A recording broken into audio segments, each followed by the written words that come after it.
అక్షరం ముక్కరాని ఆ చిన్నారుల కలలో 1000 ఆశలు. చదువుకునే ప్రయోజకులు కావాలన్నది వారి పసి మనసుల కోరిక. కానీ వారి స్కూలుకు బడిగంట మోగి నెలగడుస్తున్న పాఠాలు చెప్పే గురువులే ఇప్పటికీ లేరు. అల్లూరు జిల్లా తోకవలస ప్రాథమిక పాఠశాల విద్యార్థులు తమ భవిష్యత్తు కోసం నేరుగా విద్యాశాఖ మంత్రి నారా లోకేష్నే వేడుకుంటున్నారు.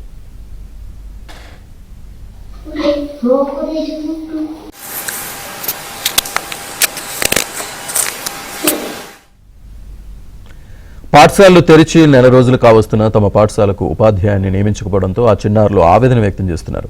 తమకు చదువు చెప్పే మాస్టర్ ఎక్కడ అని ప్రశ్నిస్తున్నారు. వీలైనంత త్వరగా తమకు టీచర్ను నియమించాలని మంత్రి లోకేష్ను కోరుతున్నారు.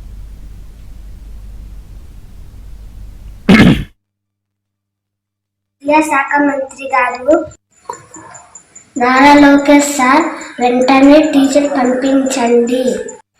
టీచర్ లేక మా చదువు వెనుకబడిపోతుంది. మాకి స్కూల్ ఓపెనింగ్ అయినప్పటి నుంచి టీచర్ లేరు. ఓపెనింగ్ అయ్యేదాకా నుంచి సార్ రావట్లేదు సార్. వచ్చి కూర్చొని చదువుకుంటూ మధ్యన వెళ్ళిపోతున్నాం సార్. ఎంతమంది ఉంటారు? 16 మంది సార్. ఇప్పుడు మీకు టీచర్ కావాలా? అవును సార్, కావాలి సార్.